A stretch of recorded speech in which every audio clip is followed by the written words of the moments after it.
आज हम लोग पढ़ेंगे ट्रेडिंग अकाउंट, ट्रेडिंग अकाउंट का फॉर्मेट।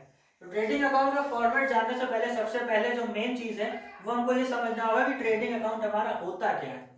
तो ट्रेडिंग अकाउंट हमारा वो एक फाइनेंशियल स्टेटमेंट होता है जो किसी भी बिजनेसमैन को या बिजनेस को हेल्प करता है ये जानने के लिए कि वो जो बिजनेस कर रहा है उसमें उसे कितना ग्रॉस प्रॉफिट मतलब कितना प्रॉफिट हो रहा है और कितना उसको लॉस हो रहा है जो भी वो बिजनेस एक्टिविटीज परफॉर्म कर रहा है डे टू डे। अब ट्रेडिंग अकाउंट जो होता है एक पर्टिकुलर ईयर के लिए बनता है और जब इसको बनाया जाता है तो सबसे पहले हम स्टार्ट करते हैं trading account for the year ended. अब ईयर में यहाँ पे हम अब जैसे हम 2025 में वीडियो बना रहे हैं तो हम 2025 का यहाँ पे ट्रेडिंग अकाउंट ले लेते हैं। ईयर हमारा कोई भी हो सकता है। अब सबसे पहले एक चीज जाननी होती है, जो हमारा ट्रेडिंग अकाउंट होता है इसमें हमारे दो कॉलम होते हैं। एक हमारा होता है debit column and the second one is the credit column. जब भी हम ट्रेडिंग अकाउंट को स्टार्ट करते हैं तो जो हमारे डेबिट कॉलम की जो आइटम्स होते हैं उनको हम टू से शो करते हैं और जो हमारे क्रेडिट के आइटम्स होते हैं उन्हें हम बाय से शो करते हैं। चलिए स्टार्ट करते हैं। पहला आइटम आता है हमारा ट्रेडिंग अकाउंट की डेबिट साइड पे, वो होते हैं हमारे ओपनिंग स्टॉक। ओपनिंग स्टॉक हमारे वो स्टॉक्स होते हैं जिससे हम बिजनेस को स्टार्ट करते हैं। फिर आता है हमारा परचेजेस, टू परचेजेस। परचेजेस हमारे यहाँ पे वो आइटम्स हैं, वो गुड्स हैं जिनको हमने खरीदा है किसी भी चीज को प्रोड्यूस करने के लिए। अब परचेजेस से हम यहाँ पे आप देख सकते हैं पीआर लिखा हुआ है, इनको हम परचेज रिटर्न्स कहते हैं। जैसे कि जो भी हमने गुड्स खरीदे हैं उनमें से कुछ गुड्स हम वापस कर देते हैं किन्हीं कारणवश, तो उनको हम यहाँ से रिटर्न करके दिखाते हैं।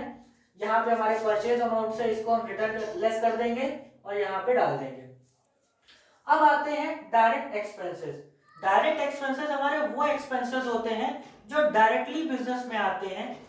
जो भी हम बिजनेस किसी का भी कर रहे हैं, जो उस बिजनेस को करने के लिए जो उसमें हमारे खर्चे आ रहे हैं वो हम ट्रेडिंग अकाउंट की डेबिट पे डालते हैं। जो खर्चे हमारे डायरेक्टली आते हैं देखते हैं क्या होते हैं। पहला होता है हमारा फ्रेट्स एंड कैरियेजेस।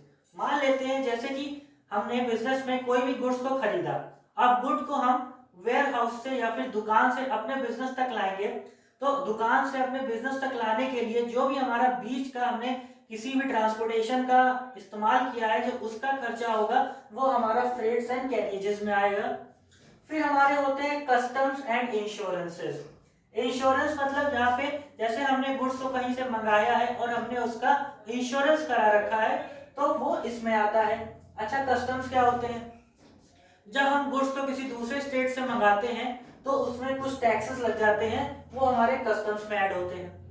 अब आता है हमारा वेजेस। वेजेस हमारा वो अमाउंट होता है जो भी हमारे कारीगर किसी भी हमारे प्रोडक्शन में लगे हुए हैं उनको जब हम अमाउंट पे करते हैं, जब लेबर्स को हम पैसा देते हैं वो हमारे वेजेस में आते हैं। अब आता है हमारा gas water and fuel. Gas water and fuel, जैसे हमें फैक्ट्री को चलाने के लिए मशीन को हमें फ्यूल की जरूरत पड़ती है। कुछ ऐसे गुड्स होते हैं जिनमें हम पानी का इस्तेमाल करते हैं उनको साफ करने के लिए, तो वाटर की जरूरत पड़ती है।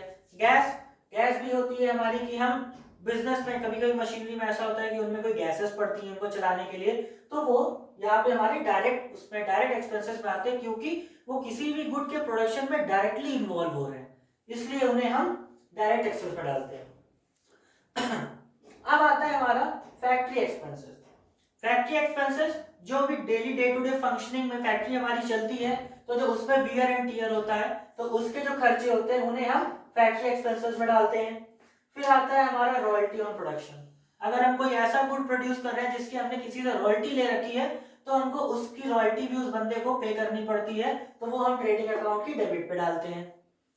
अब हम क्रेडिट साइड को लेते हैं, तो क्रेडिट साइड पे जो पहला आइटम हम लेते हैं वो होता है हम बाई सेल्स। सेल्स मतलब जो भी हमने उस साल सामान बेचा उसको हम क्रेडिट पे डाल देते हैं ट्रेडिंग अकाउंट की। अब क्या करते हैं सेकेंड वन, इससे हम सेल्स रिटर्न लेस करते हैं। एसआर हमारा यहाँ पे सेल्स रिटर्न होता है। सेल्स रिटर्न मतलब हमने जो भी प्रोडक्ट्स को बेचा किन्हीं कारणवश वो प्रोडक्ट हमें वापस भेज दिया गया, रिटर्न कर दिया गया, तो वो होता है हमारा सेल्स रिटर्न। सेल्स से यहीं पे सेल्स रिटर्न की एडजस्टमेंट करके हम सीधे उसको बाहर अमाउंट लिख देंगे। अब आ जाता है हमारा क्लोजिंग स्टॉक। क्लोजिंग स्टॉक हमारा वो स्टॉक होता है जो साल के अंत में हमारे पास में बचता है, जो बिका नहीं होता। उस क्लोजिंग स्टॉक को हम ट्रेडिंग अकाउंट की क्रेडिट पे डाल देते हैं। अब आते हैं हमारा ग्रॉस प्रॉफिट या ग्रॉस लॉस निकालने की बारी। तो अगर ट्रेडिंग अकाउंट में याद रखिएगा डेबिट कॉलम क्रेडिट कॉलम से ज्यादा हो जाता है, डेबिट कॉलम ज्यादा हो जाएगा क्रेडिट कॉलम से, मतलब हमारे खर्चे जो हैं हमारी इनकम से ज्यादा हो रहे हैं, तो हमको ग्रॉस लॉस हो जाएगा, उसे हम यहाँ पे लिख देंगे। और यही अगर इसका अपोजिट हो जाए, यही कि हमारी जो इनकम्स हैं या फिर जो क्रेडिट वाला कॉलम है वो हमारा डेबिट वाले कॉलम से ज्यादा हो जाए, मतलब जो भी हमारी इनकम थी वो हमारे एक्सपेंसेस से ज्यादा थी, तो हमारा ग्रॉस प्रॉफिट हो जाएगा। ग्रॉस प्रॉफिट को हम यहाँ पे लिख के अमाउंट को टोटल करके अकाउंट्स को बैलेंस करके अंत में अकाउंट को क्लोज कर देंगे। आई होप आप लोग को ये वीडियो में फॉर्मेट पूरी तरीके से समझ में आ गया होगा। ऐसे ही वीडियोस के लिए चैनल को लाइक करें, सब्सक्राइब करें और शेयर करें, और सजेशंस में अपने कमेंट्स जरूर दें।